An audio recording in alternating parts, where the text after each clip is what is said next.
싼 맛에서 고급진 맛으로라는 제목으로 하나님 말씀 증거하도록 하겠습니다. 누구나 인생의 답을 찾고 있습니다. 그래서 후회하지 않을 인생을 살고 싶어하고 만족한 인생을 추구합니다. 근데 후회 없는 삶, 만족한 삶이 뭔지 잘 모릅니다. 근데 오늘 성경은 명확히 얘기하고 있잖아요. 후회 없는 삶, 결론적으로 얘기하면 예수님입니다. 만족할 삶, 예수님이 답이라는 것입니다. 그 답이신 예수님이 하신 일이 무엇인가 오늘 두 가지 이야기를 통해서 설명하고 있어요. 하나는 할례고 또 하나는 세례인데, 할례는 소속이고 세례는 힘이다. 죽어야 다시 사는 힘. 그것을 말하고 있습니다. 소속이 명확해야 되는 것. 그게 예수님이 하신 일입니다. 그리고 우리에게 죽어서 다시 사는 힘을 주셨다는 거예요. 부활의 능력이죠. 그거 믿고 나아가는 것이 우리가 후회 없는 삶, 만족하는 인생이 된다라는 것입니다. 첫 번째는 할례인데 11절에 보니까 손으로 하지 않은 할례를 받았으니 육의 몸을 벗는 것이고 그리스도의 할례다. 그리스도의 할례라는 말이 나오면은 십자가의 보혈 이렇게 생각하면 됩니다. 그리스도의 할례, 십자가의 보혈이다.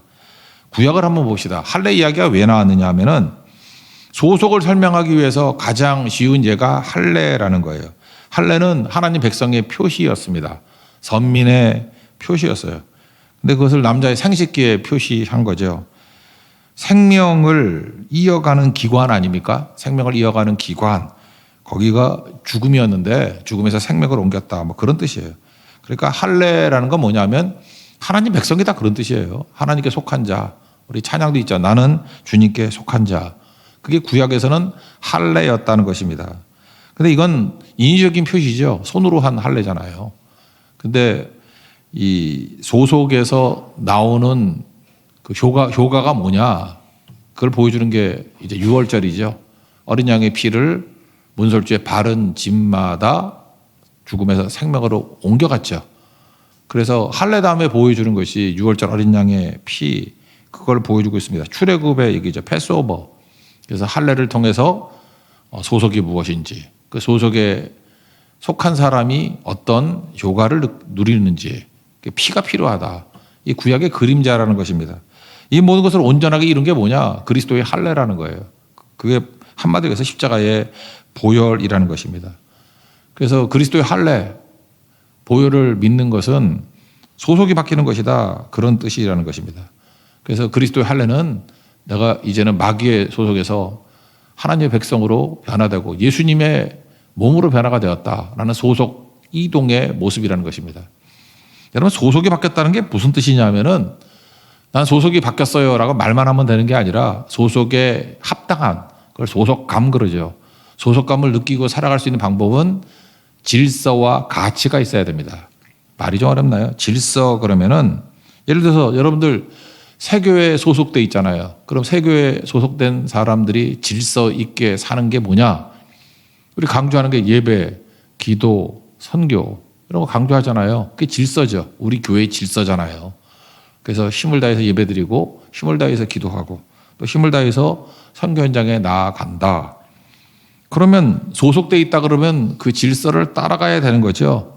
나는 죽어도 예배 안 드려. 나는 기도에 그러면 빠질 거야. 선교 미쳤냐? 내가 거길 가게? 그러면 소속은 돼 있다 할지라도 되게 이상한 소속이죠.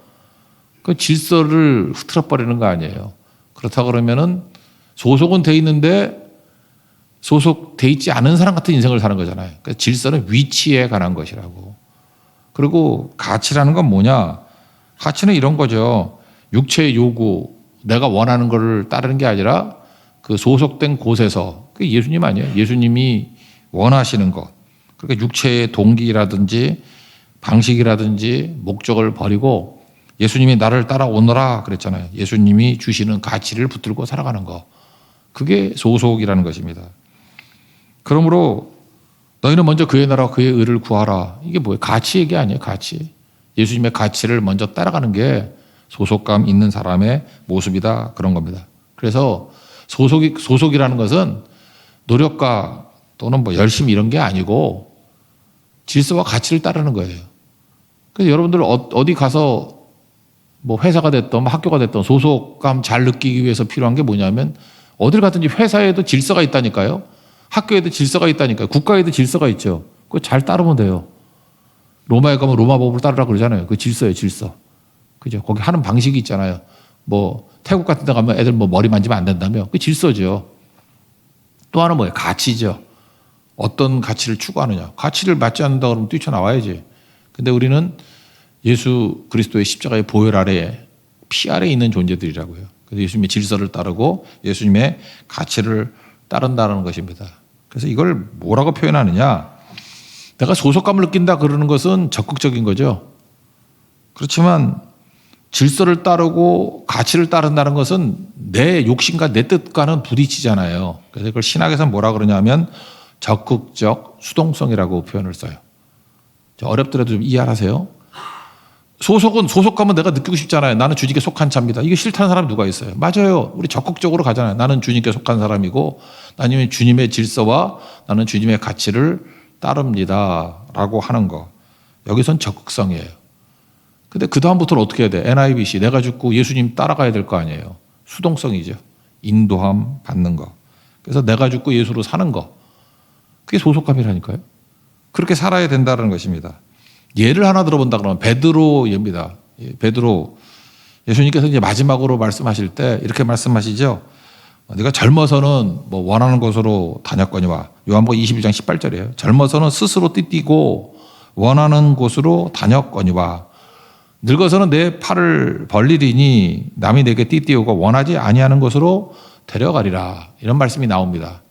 젊어서, 늙어서 이렇게 얘기를 하는데 젊어서는 스스로 띠띠고 원하는 곳으로 다녔다. 이게 무슨 뜻입니까? 내가 주도하는 맛으로 사는 때예요. 그러니까 사실은 그 미숙한 때입니다. 믿긴 믿어도 젊어서 미숙할 때는 내가 주도하는 맛으로 사는 거예요. 여러분 얼마나 내가 주도하는 맛으로 살고 싶어 합니까? 다 보면 미숙한 사람들 보면 그냥 지멋대로 살아요. 지멋대로. 자기 하고 싶은 거 하려고 그러고 이리 뛰고 저리 뛰고. 조금 전에도 어떤 집사님하고 내가 얘기를 나눴었는데 요즘은 멘토가 없다고. 그 젊은이들이 내가 볼 때 한 5년 정도를 낭비하는 것 같아. 그 뭐 굳이 안 해도 될 것 같고 몸으로 뛰어서 이거 아닌 것보다 깨닫고 그래요. 옛날에는 그런 거 다 생략됐었는데 왜? 멘토들한테 말씀을 듣고 조언을 듣고 그래서 그거 생략하고 그냥 직선의 인생을 살았다고. 근데 지금은 뭐 내가 보니까 멍청해도 이런 멍청이가 없어. 그거 안 해봐도 되는 걸 다 해봐. 그리고 이래야 실패한다. 이래야 뭐 넘어진다. 옛날엔 25이면 성인 다 되지 않았나? 근데 요즘엔 한 10년쯤 늦어진 것 같아. 35이 된 것 같아. 나는 왜 결혼도 늦어지고 취업도 늦어지고 자꾸 이렇게 늦어지느냐. 이유가 그래서 그래요. 자기중심적이기 때문에 그래요. 다시 말해서 자기 주도하는 맛으로 사는 것에 10년을 낭비하는 거야. 옛날에는 뭐 빨리빨리 죽었으니까 그럴 시간도 없었지. 근데 너무 오래 산다고 생각하는 것 같아. 그래서 20대를 날려버리더라고. 30대를 날려버리더라고. 10년을 자기 주도하는 맛으로 산다니까요. 이게 젊어서는이에요. 베드로도 그렇죠. 뭐 그 앞부분의 인생 뭐 자기 주도하는 맛으로 살다가 다 헛된 인생이었지. 늙어서는 팔을 벌리리니 이제 내가 주도하는 거 아니죠. 묶이는 거 아니에요. 남들이 띠띠고 원하지 아니하는 것을 데려가리라. 그게 무슨 얘기입니까? 예수님이 인도하시는 삶 그런 거죠. 다른 사람들이 자기가 주도하고 살아야 살만 난다고 생각해요. 예수님이 인도하는 삶 또는 맡기는 인생을 살면은 싱겁다고 느끼고 아유 그런 인생을 어떻게 살아? 싱거워. 그래서 안 믿는 사람들은 여러분같이 이렇게 새벽기도 나오고 성교 가고 이런 사람들 보면 인생이 되게 싱겁게 사는 줄 알아. 그리고 어떻게 살아? 허전해서. 내가 뭘 화끈하게 하고 내가 원하는 거 하고 뭐 버킷리스트 잡고 뭐 SNS 보면은 뭐 어디 놀러 다니는 얘기들 막 써놓고 그러잖아요. 그러면 되게 멋있어 보이지. 한 가서 물어봐. 허탈도 그런 허탈이었고 깡통도 그런 깡통이 없다고. 그걸로 채워지는 게 인간이 아니에요. 그게 채워지면 인간도 아니지. 그 원숭이야 원숭이. 그죠? 그걸 모르는 거라고. 자기가 주도하는 맛은요 싼 맛입니다. 제가 공부하니까 싼 맛이야 싼 맛. 어떤 사람은 보면 혀가 초딩 맛인 사람이 있어. 초등학생 맛. 뭐 보면 맛있대. 달면 다 맛있대. 또 맛있대. 매우면 다 맛있대. 아, 그러니까 이게 뭐냐면 내가 주도하는 맛이에요. 짜야 되고 매워야 되고 달아야 되고 사실 그 맛없는 건데, 그죠? 메로나 이런 아니 죄송합니다. 어떤 그런 게 맛있으면 그게 싼 맛이지 그게. 근데 인도함을 받는 맛은요, 이게 고급스러운 맛이에요. 이거 표준어는 아니지만 고급진 맛. 이게 또 마음에 와닿는 것 같아. 고급진 맛. 고급진 맛의 특징이 뭔지 아십니까? 식재료의 맛이 다 드러나. 막 섞여가지고 뭐 소세지 같은 건 이건 싼 맛이거든. 뭔 맛인지 모르겠어. 근데 조금 좋은 거를 먹잖아요. 그래서 고급진 맛을 보면은 그 채소가 5가지 들어있으면 채소가 5가지 맛이 입에서 다 나. 이게 뭐 들어갔다 알겠어. 이 맛을 하는 거야, 맛을. 고급진 거라고요. 하나님이 우리를 인도하시는 맛은 고급진 맛이에요. 세상이 주는 것은 싼 맛입니다. 내가 원하는 건 다 싼 맛이라고요. 갈비집 가보면은 양념갈비하고 생갈비하고 나는 이해가 안 가서 양념갈비는 양념 집어넣으니까 더 비싸야 될 거 아니에요. 근데 양념갈비가 더 싸. 생갈비가 더 훨씬 비싸. 훨씬 비싸. 나중에 뭐 저는 목사니까 물어보니까 알죠. 왜 그러냐 그랬더니 고기가 원래는 냄새가 없대요. 근데 맛이 가기 시작할 때부터 냄새가 난대. 냄새가 나면은 양념을 친대요. 그러니까 양념갈비를 먹는 것은 맛이 가기 시작한 고기를 먹는 거예요. 당연히 싸지. 그죠? 양념 맛으로 상한 맛을 덮어버리는 거니까. 생고기는 아무것도 안 치니까 그거는 좋은 고기 아니면 생고기 못 먹는데요. 냄새나도 못 먹는데요. 생고기를 준다라는 것은 좋다라는 거죠. 좋다라는 거. 그래서 그런 얘기를 하더라고요. 생선도 소금을 치는 순간 가격이 5분의 1로 떨어지고 고기도 양념을 치는 순간 한 반 정도로 떨어진다 가치가. 그러니까 하나님께서 우리에게 양념갈비를 주겠어요? 우리에게 뭐 고등어 자반같이 이렇게 소금 쳐서 주겠어요? 생고기 주기를 원하시고. 그죠? 이게 생고기를 주기를 원하신다는 거예요. 그게 우리 인생이라는 것입니다. 그러면 그런 진짜 맛이 있는 인생, 내가 주도하면 싸게 산다니까. 싼 맛으로 사는 인생이라니까요. 근데 예수님께서 인도하시는 인생, 팔을 벌리리니 남이 내게 띠띠우고 원하지 아니하는 곳으로 가는 인생. 그럼 이게 수동성 아니에요, 수동성. 주님께 속겠다라는 적극성은 있지만 적극적 수동성. 그때 뭐가 드러나게 되느냐? 눈물이 있고 감동이 있고 열매 있습니다. 그게 신앙인의 삶이라는 거예요. 그래서 그리스도의 할례를 받는다는 건 뭐냐? 주님께 속한 모습인데 한마디로 얘기해서 질서와 위치, 질서와 가치 어떻게 살아야 됩니까? 주님이 인도하시는 것으로. 그러면 주님께 순종하는 거잖아요. 그러면 주님이 원하시는 질서 속에 들어가면 주님이 원하시는 가치가 막 드러나기 시작한다는 거예요. 이게 신앙인의 삶이다. 이거를 보여주고 있습니다. 그러므로 우리가 해야 될 일이 뭐냐? 너무 가볍게 처음부터 입맛에 맞지는 않잖아요. 우리는 초딩 맛이니까. 그래서 이거 맛없어. 그러지 말고 계속 먹어봐요. 먹어보면은 그 식재료의 맛이 살아나듯이 그 진면목, 그리스도 할례, 십자가의 보혈의 맛이 나와요. 그러려면 머물러 있어야 되겠죠. 그래서 예배 끝나고 난 다음에도 그냥 빨리 집에 가려고 그러지 말고 5은 세고 나가라니까. 있을지어다 아멘. 하나, 둘, 셋, 넷, 5 그러고 나가세요. 그냥 축도하기 전에 아멘도 하기 전에 주차장 뛰어내려가 있는 사람들 그거 어떻게 하려고 그래 그거. 문제가 있는 거죠. 무덤 앞에 갔던 막달라 마리아를 한번 보십시오. 막달라 마리아가 갔더니 예수님이 안 계셔요. 안 계시면은 우리 같으면 금방 집에 가는 거죠. 없네. 그리고 집에 가지 않고 울면서 머물러 있었어요. 우리 신앙에도 이 머무름, 이게 뜸이 필요합니다. 뜸이. 거기서 머물러 있었다고. 울면서 울면서 머물러 있으라고. 내 뜻대로 안 되는 거에 있어서 머무르는 거. 그게 맛을 음미하는 거죠. 음미하는 거. 슬프다. 이게 뭐지라고. 그랬더니 요한복음 20장 11절 보니까 무덤 밖에 서서 울고 있더니 그때 천사가 나타나서 뭐라고 하다가 14절 이 말을 하고 뒤로 돌이켜 예수께서 서 계신 것을 보았다. 이런 얘기가 나와요.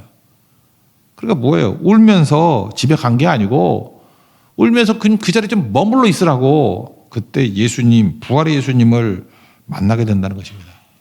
우리 살다 보면 얼마나 실망할 일이 많습니까? 얼마나 힘든 일이 많아요. 그때 들썩이지 말고 좀 촐랑대지 말고 좀 그 자리에 머물러 있으라고요. 머물러 있어야 뭐가 되지. 지금도 보면 안 되는 사람의 특징들이 다 그거야. 그냥 뭐 지 뜻에 안 맞고 뭐 안 맞으면 그냥 쌈마 찾아 움직여 다니고 머물러 있는 게 중요한 거거든요. 머무르지 못하고 이리저리 가면 다 그 싸구려 인생들이지. 이해되지 않을 때 머물러 계세요. 그럼 이해되고요. 보이지 않을 때 머물러 계세요. 예수님이 돌아보니까 거기서 부활의 예수님이 계시잖아요. 무덤에서 빈 무덤 같지만 베드로도 못 만나고 요한도 못 만나고 그랬는데 울면서 버틴 막달라 마리아만 예수님이 만났다고. 우는 거 다 좋아요. 울고 집에 가면 안 된다고. 울고 그 자리에 머물러 있을 때 그게 소속감이죠. 질서, 위치라니까 위치. 거기서 예수님께서 머물러 있을 때 가치도 주시고. 그게 그리스도의 할례입니다. 여러분, 나는 주님께 속한 자라고 하는 것은 질서와 가치라는 거. 질서와 가치는 내가 주도하는 맛이 아닙니다. 그 싼 맛이에요. 거기서 벗어나서 인도하심을 받는 맛. 제가 베드로 얘기 들었죠. 베드로도 보세요. 인도하심을 받는 맛. 그게 진짜다라는 거죠. 막달라 마리아 얘기했죠. 인도하심을 받는 맛. 머물러야죠. 거기서 열매가 있고 만족함이 있게 된다는 것입니다. 여러분, 그리스도의 할례, 우리의 소속은 주님께 속한 자입니다.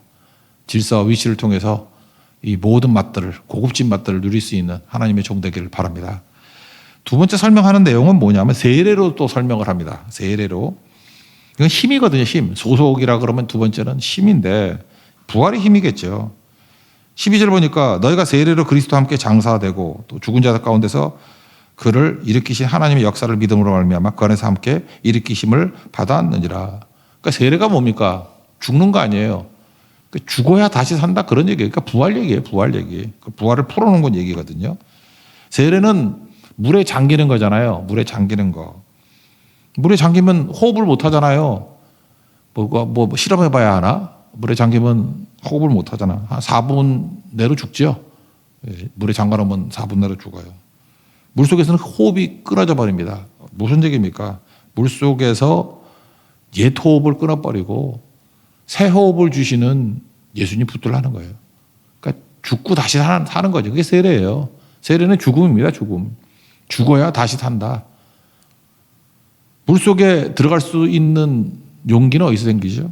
물속에서 붙들어 주시는 예수님이 있다는 걸 믿기 때문에 들어가는 거죠. 그러니까 뭐예요? 죽으로 들어가는 거예요. 세례는 죽음이라니까. 우리는 날마다 세례를 받는다. 무슨 뜻이에요? 날마다 죽는다 그런 뜻이죠.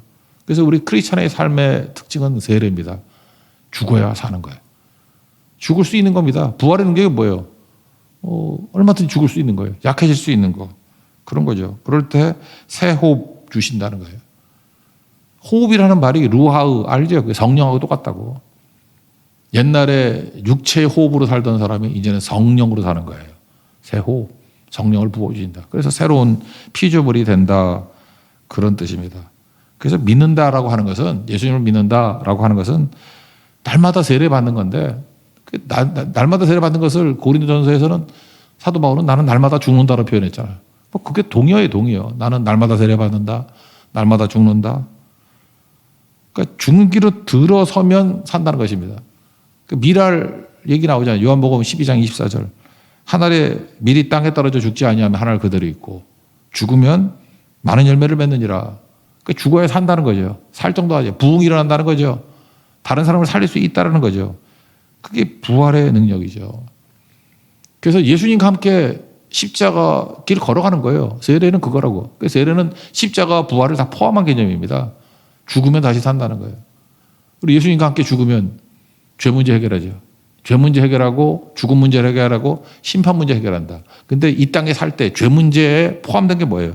죄의 저주를 이겨요. 또 죄 문제에 포함된 게 뭐예요? 죄 때문에 나타나는 병이죠. 질병을 이겨요. 죄 문제에 포함된 게 뭐예요? 우리의 가난함이죠. 가난함을 이기죠. 고린도 후서 8장 9절 보니까 그의 가난함으로 말미암아 예수님께서 우리를 위해서 가난해지셨어요. 그래서 너희를 부유하게 하려 하심이라. 그러니까 주님이 채워주시는 공급이 있는 인생이 된다라는 것입니다. 그럼 우리가 붙들어야 될 게 뭐예요? 죽으러 가는 거예요. 예수님과 함께 죽으러. 내가 보니까 그래야 다 살라고 하니까 죽는 거예요. 죄 없다 잠깐 그러니까 계속 정죄받는 거고. 그리고 바리새인 특징이 뭐예요? 죄 없다 그러잖아. 죄 없다 그러니까 회칠한 무덤들아 속에는 죽음이 있으면서. 근데 난 죄인입니다 그러니까 예수님이 죄인을 고쳐주시잖아요. 병자입니다 그러면 사해 주시고 고쳐주시잖아요. 그러니까 저주를 이기고 질병을 이기고 가난을 이기고. 복음서에서 왜 그렇게 많은 병자들이 고침 받고 왜 이렇게 가난한 사람들이 구원받고 그 저주받은 인생들 뭐 나병 환자 이런 사람들이 다 구원받는 사마리아 사람들 구원받고 이게 다 뭐예요? 스스로 죽음의 길을 걸은 거 아니냐? 죽었습니다라고 인정하고 예수 옆에 주와 함께 죽는 사람들 아니에요. 그럴 때 주님이 하나같이 다 살려주시잖아. 교회는 그런 곳이에요. 나는 병자입니다. 죄인입니다. 난 죽습니다. 주님과 함께. 죽음의 자리로 가는 거예요. 그러면 주님이 생명이시잖아요. 그러니까 우리를 다 살려주신다고. 질병에서는 고쳐주시고 저주에서는 축복으로 바뀌시고 가난한 자들은 부유하게 하시고 낮은 자들은 높여주시고 수치를 당한 백성들에게 영광을 주시고 그게 힘이죠. 힘은 뭐예요? 뒤바꾸는 거라고. 뒤바꾸는 거. 그렇게 해서 할 일이 뭐예요? 죽어야죠.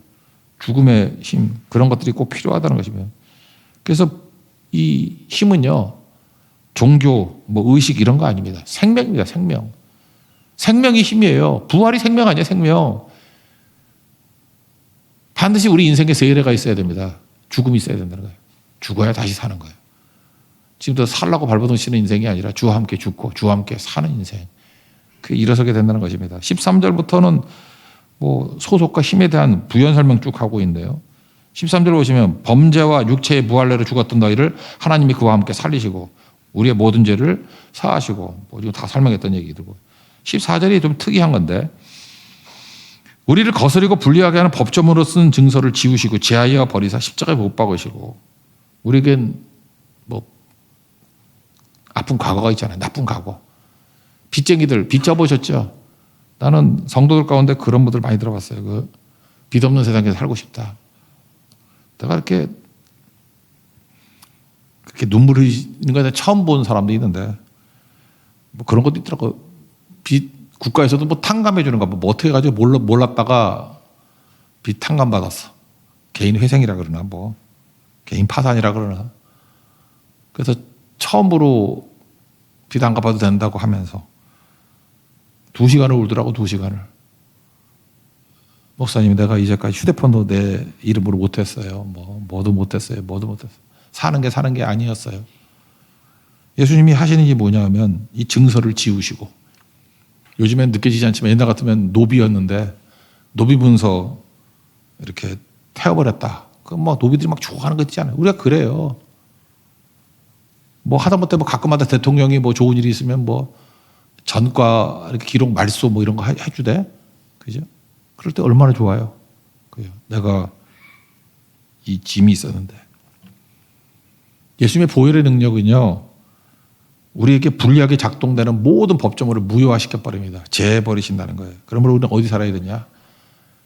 보혈의 우산 밑에 살아야 됩니다. 보혈의 우산 밑에 살아야 돼. 예수님의 피가 발려졌을 때 우리 6월절 다 넘어갔잖아요. 나는 그 보혈 아래에 있네. 보혈 아래에 있는 인생이 될 때 우리 해구산 그러잖아. 해구산이 아니라 보혈 우산이에요. 보혈 우산. 우리 보혈 우산 아래 살아갈 때 제일 강력할 수 있다는 것입니다. 그래서 15절 보니까 통치자들과 권사들 이건 다 마귀를 뜻하는 거거든. 마귀의 그 하이라키 무력화시키고 마귀들을 오히려 구경거리 삼으시고 십자가로 그들을 이기셨느니라. 그러니까 마귀를 멸할 수 있는 능력이 어디에 있느냐? 이거는 예수님의 보혈과 부활을 믿는 거예요. 십자가 부활을 믿는 믿음. 소속과 힘이죠. 이 두 가지가 있을 때 비로소 승리하게 된다라는 것입니다. 그래서 예수님 같이 살면은 이기는 자 됩니다. 우리 삶 전체가 다 이기는 능력이 되게 돼 있다라는 것입니다. 여러분 그래서 교제권이 중요합니다. 예수님과 함께 동행하십시오. 예배드리고 기도하고 성교하면 여러분 인생이 바뀌어요. 향을 샀던 종이에 향내가 나고 뭐 맨날 하는 얘기 아니에요. 생선 꿰었던 새끼줄 아무리 씻어도 비린내 나죠. 생선 뭐 고등어 같은 거 이게 한 일주일 꿰나봐 이렇게. 그리고 아무리 씻어봐요. 비린내 나지. 그렇지 않습니까? 누구와 함께 있느냐에 따라 다르거든요.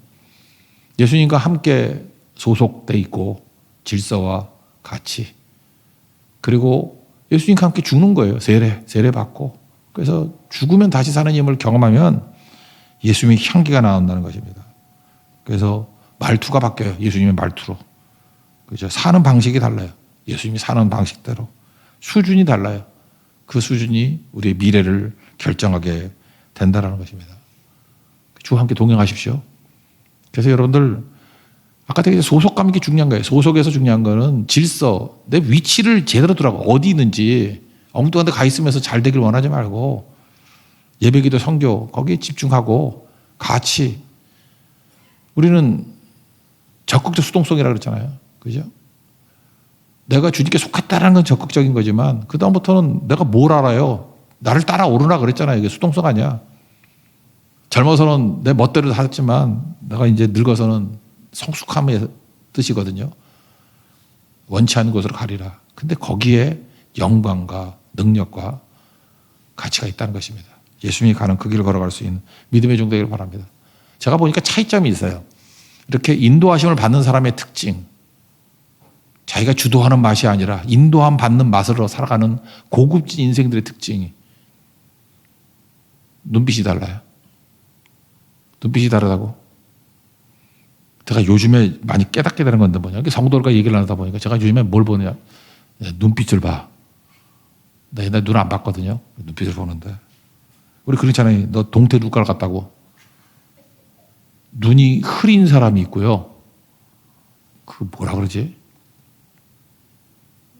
그 두 마음 품은 사람은 눈알이 왔다 갔다 해.